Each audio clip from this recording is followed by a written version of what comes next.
Queridos hermanos, celebramos el Día de la Vida Consagrada. Habéis visto, tenemos que pedir casi perdón por los problemas de megafonía. Por un instante parecía que estábamos en el monte Sinaí, donde decía que había truenos y relámpagos y el pueblo no sabía qué hacer. Pero no. Nos sirve, sin embargo, para recordar el misterio de este día. El día de la presentación del Niño Jesús en el templo ha sido escogido por el Papa San Juan Pablo II para que sea también en toda la Iglesia un día de la vida consagrada y que la Iglesia entera, todos sus miembros, todo el cuerpo de la Iglesia, se vuelva hacia Dios para dar gracias por este don y para interceder y pedir por todos aquellos hermanos que han sido llamados a esta consagración particular. Y esto queremos hacer hoy aquí, y aunque la Iglesia esté dispersa en muchas parroquias y en muchos lugares, y aunque aquí seamos solo una representación, este es el significado real de lo que hacemos. Celebramos este misterio de la vida consagrada a la luz de la fiesta de la presentación. Hay un punto de ofrenda, por tanto, en el corazón de la vida consagrada. Porque al niño Jesús, evidentemente, se le ofrecía en el templo. La presentación era una ofrenda. Una ofrenda que venía, según la tradición hebrea, desde los tiempos de la salida de Egipto, conmemorando cómo Dios había intervenido en favor de su pueblo, con toda decisión. Y desde entonces se celebraba este día de la ofrenda de los primogénitos, de los animales, pero también la ofrenda de los primogénitos de los hombres que se rescataban siempre. La Virgen María y San José pues hicieron la ofrenda de las familias pobres, sin muchos recursos, y presentaron al niño Jesús en el templo. Lo era una ofrenda. En el corazón de la vida consagrada está una ofrenda. La ofrenda primera es la del Señor, que es aquel día es presentado. Había una diferencia, yo quisiera pensar que había una diferencia entre la ofrenda del niño Jesús y las demás ofrendas, las demás presentaciones, cuando se ofrecía el Hijo primogénito a Dios. Porque en aquel día el gesto del pueblo que correspondía a la cercanía del Dios Redentor, que correspondía a la cercanía del Dios que los había sacado de Egipto, que de algún modo correspondía con la bondad del Dios que los había y los acompañaba en el camino y les había dado su palabra. En aquel día, junto a esta ofrenda que representaban a la Virgen María y José, símbolos excelsos, los mejores del pueblo de Dios, sus mejores representantes, de todos los puntos de vista, podríamos pensarlo un instante, qué mejor representantes. Representaban al pueblo entero, la Virgen en la que había confluido toda la bendición y todo el bien de la historia de Israel y de la humanidad. La providencia divina que había guiado al pueblo había dado su fruto en la Virgen, y nuestra humanidad, su expresión más bella. Pero también eran matrimonio, eran al mismo tiempo de la estirpe de David, eran, la mejor representación del pueblo de Dios, que ofrecía al Padre el primogénito de sus hijos, como Dios quería, según la ley que dice el texto. Pero al mismo tiempo estaba el niño Jesús.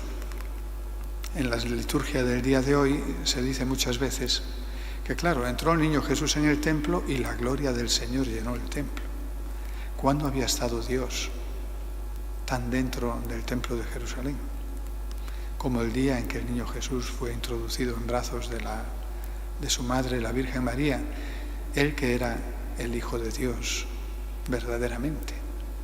Cuando, por así decir, estuvo con toda verdad, por primera vez, así, con toda esta plenitud, el templo lleno de la gloria divina. Cuando el niño Jesús entró en el templo, entró como todos los niños, llevado por su madre, pequeñito, pero también entró como hijo de Dios, lo cual quiere decir libre. De alguna manera en aquella ofrenda había un gesto libre que caracteriza a Jesús desde el inicio hasta el final de su vida. Aquel gesto libre de ofrecer su propio ser al Padre estaba en la raíz de la Navidad. El Hijo de Dios se hizo hombre por voluntad unánime divina. El Hijo se entregó a la voluntad del Padre ya para la encarnación. Pero después igual aquí se ofrece y se ofrecerá para siempre. Lo propio de Jesús es ofrecerse, ofrecer su propio ser, toda su vida, completamente al Padre. Y en el Padre a su designio, a su voluntad. Tenía que hacerlo humanamente, tenía que hacerlo siendo un niño mínimo que iba en brazos de la madre, pero lo hará así, lo hará creciendo, lo hará de mayor, lo hará hasta el final, lo hace hoy. Nosotros celebraremos la ofrenda del Señor en la cruz, en la celebración de la Santa Misa. Y sigue el Señor ofreciéndose al Padre por nosotros, nunca ha hecho otra cosa. Bueno, esta ofrenda libre, extraordinaria, fruto del amor, del conocimiento, del deseo de cumplir el designio del Padre, se reflejaba en María y se refleja en la vida consagrada. Al final, la vida consagrada es una participación, no es un eco, porque es más que un eco. No es solo un testimonio nuestro, como si hiciéramos el gesto de nuestra buena voluntad, de querer dar testimonio de algo bonito que hemos visto. Es más todavía. Es un gesto libre nuestro, pero al mismo tiempo es una gracia, es una participación en esa libertad inmensa del Señor. ¿Cómo sería posible la vida consagrada si no fuese participar en esa gracia inmensa de la libertad de Cristo, que se entregó para siempre? Que se entregó por nosotros, que se entregó al Padre amándonos a todos. Y la vida consagrada es como este milagro de que la participación en el gesto más personal de Cristo, en su libertad, en el gesto de su ofrenda y de su entrega, en lo más personal, siga siendo manifiesto, realizado, propuesto, siga siendo anunciado en medio de la Iglesia y al mundo entero. Esto hace la vida consagrada. Todos lo hacemos, pero la vida consagrada tiene, porque todos somos cristianos, pero la vida consagrada tiene como esa misión específica de dar voz a este gesto íntimo, a este corazón del Señor. Porque al final, siempre se ha dicho, no es lo propio de la vida consagrada imitar al Señor virgen, pobre y obediente. No lo es imitarlo en la actitud más honda de su corazón y hacerla presente, hacerla resonar. Es una amistad inmensa, una cercanía inmensa, que en muchos aspectos en la vida consagrada ha sido comparada con el amor matrimonial, y seguramente con razón, con verdad, ciertamente, porque quien lo decía sabía muchísimo más que nosotros por experiencia de esta realidad. Y esto, y no menos, es la ofrenda de la vida consagrada. Es un estar unidos, participar, tener parte, hacer visible hoy, porque se vive de la misma libertad profunda con la que el Señor se ofreció, se entregó y se ofrece también hoy a sí mismo al Padre. Se ofrece a Dios y, como sabemos, según su voluntad, y su voluntad era una voluntad de amor inmenso. Tanto amó Dios al mundo que entregó a su Hijo. Y su Hijo en el mundo por fin el mundo respondió adecuadamente, tanto amó al Padre que también se entregó a Él. Y nosotros somos testimonio de ello, y la vida consagrada especialmente. Por eso lo primero que tiene que hacer la vida consagrada es ser testimonio de este amor. Tiene que ser testimonio, en primer lugar, de la alegría. La fe, inevitablemente, tendrá muchos aspectos y muchas formas de ser vivida, pero en el fondo, inevitablemente, es alegría. Porque la fe es estar ciertos de otro, del Señor. Y estar ciertos del Señor, de esta entrega, de esta libertad, de este amor, de esta vida infinita, de la que ya es heredero para siempre. Estar ciertos del Señor, ¿cómo no va a ser una alegría? Por eso, cuando nosotros no tenemos al menos este fondo, este trasfondo, este aire de fondo de la alegría, es como si nuestro testimonio perdiera. Porque es como si la fe empezara a no ser tan visible. La alegría está en el fondo del testimonio de la vida consagrada. Pero eso también quiere decir que es vuestro destino. Estamos llamados a la alegría, a hacerla presente, a hacerla visible. Decimos, somos como una luz, pero una luz en el medio del mundo, entre los hombres, si no lleva una chispa de alegría, ¿qué luz es? ¿Cómo ilumina el corazón del vecino y del amigo?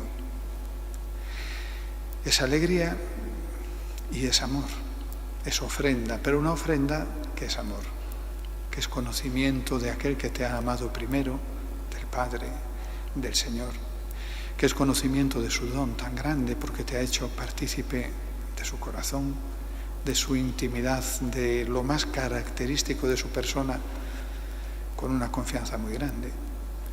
Es un testimonio, por tanto, de amor inevitablemente.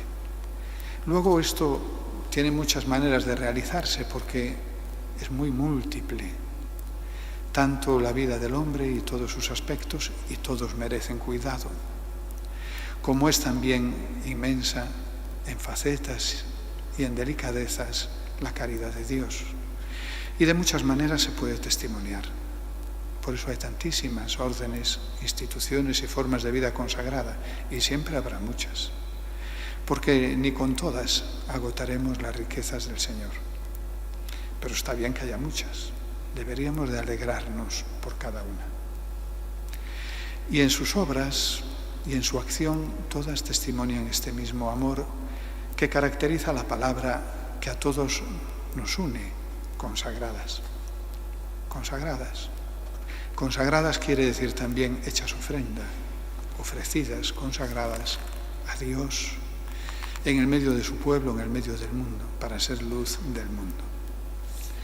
Pues bueno, esto es un testimonio que la vida consagrada tiene que dar, seguramente porque Dios ha pensado que todos lo necesitábamos, los que no lo conocen y reciben su testimonio, y los que ya son cristianos y constantemente necesitamos que se nos recuerde la radicalidad profunda de esta ofrenda, de esta entrega que nos ha salvado y a la que estamos llamados, que nos recuerde la grandeza de nuestra dignidad y de nuestra misión. La vida consagrada no tiene que hacerlo como el obispo, lo mejor predicando en este día en un micrófono, lo hace todos los días, brillando cada uno en su lugar en el medio del mundo, y todos juntos como una inmensa luz. Pues pidámosle al Señor que nos conceda vivir nuestra vocación, no perder nunca las raíces y el centro, porque si no perdemos las raíces, por más que vengan podas, inviernos o veranos, siempre puede florecer. Peor es perder la raíz, que después, por más que la primavera sea buena, no crece nada. Pero ¿quién nos puede a nosotros apartar del amor de Cristo? Pues nadie, que decía San Pablo. Por eso de esta raíz no debemos de temer, sino alegrarnos siempre, cuidarla también para saber que en todas nuestras obras, acciones y comunidades, nuestro testimonio brillará, tendrá luz, será visto, agradecido, producirá fruto, cuando va cargado de la luz de la fe y del amor.